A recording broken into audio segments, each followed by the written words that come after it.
y a une chose dans ta vie qui ne changera jamais. Peu importe ce que tu traverses, peu importe ce que tu as fait, peu importe combien de fois tu as chuté. Cette chose, c'est la fidélité de Dieu.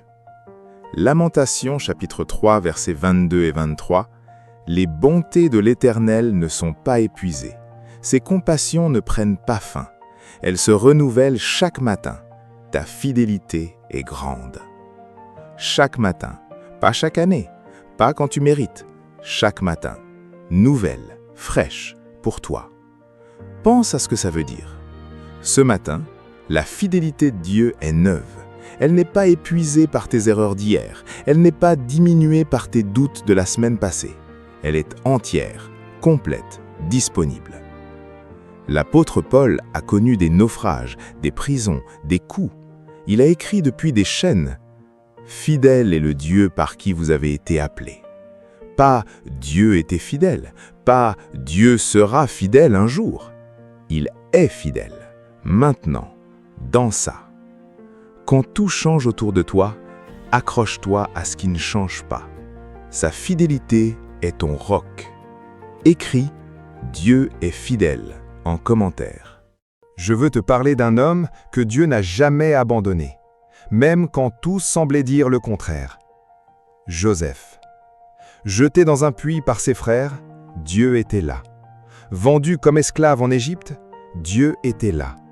Calomnié et mis en prison, Dieu était là. Oublié par ceux qui l'avaient aidé, Dieu était là. Et le texte répète quelque chose d'extraordinaire à chaque étape de la descente de Joseph. L'Éternel était avec Joseph. Pas « l'Éternel est revenu vers Joseph après son épreuve », pas « l'Éternel l'a récompensé à la fin ». L'Éternel était avec Joseph, au milieu d'eux, dans le puits, dans la maison de Potiphar, dans la prison. La fidélité de Dieu ne commence pas après ton épreuve, elle est présente pendant. Et comme Joseph, ce que l'ennemi a utilisé pour te détruire deviendra le chemin vers ta destinée. Genèse 50, verset 20. Vous aviez pensé me faire du mal, Dieu l'a changé en bien. Ce qui te semble être une prison aujourd'hui est peut-être le couloir qui mène à ton palais. Écris « Dieu est avec moi dans ma prison ». Il y a des jours où tu ne sens pas la fidélité de Dieu. Pas de paix, pas de signe, pas d'émotion spirituelle. Juste le silence et les circonstances. Et c'est précisément dans ces moments-là que ta foi est la plus puissante ou la plus fragile. Hébreux chapitre 11, verset 1. La foi est une ferme assurance des choses qu'on espère, une démonstration des choses qu'on ne voit pas. Ferme assurance, démonstration. Pas un sentiment agréable, pas une émotion spirituelle intense. Une assurance ferme de ce qu'on ne voit pas encore.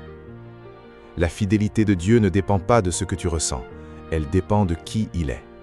Et qui est-il? Nombre chapitre 23 verset 19 dit « Dieu n'est pas un homme pour mentir, ni un fils d'homme pour se repentir. Ce qu'il a dit ne fera-t-il pas? Ce qu'il a déclaré n'exécutera-t-il pas? Il ne ment pas, il ne change pas d'avis. Ce qu'il a promis, il l'accomplira.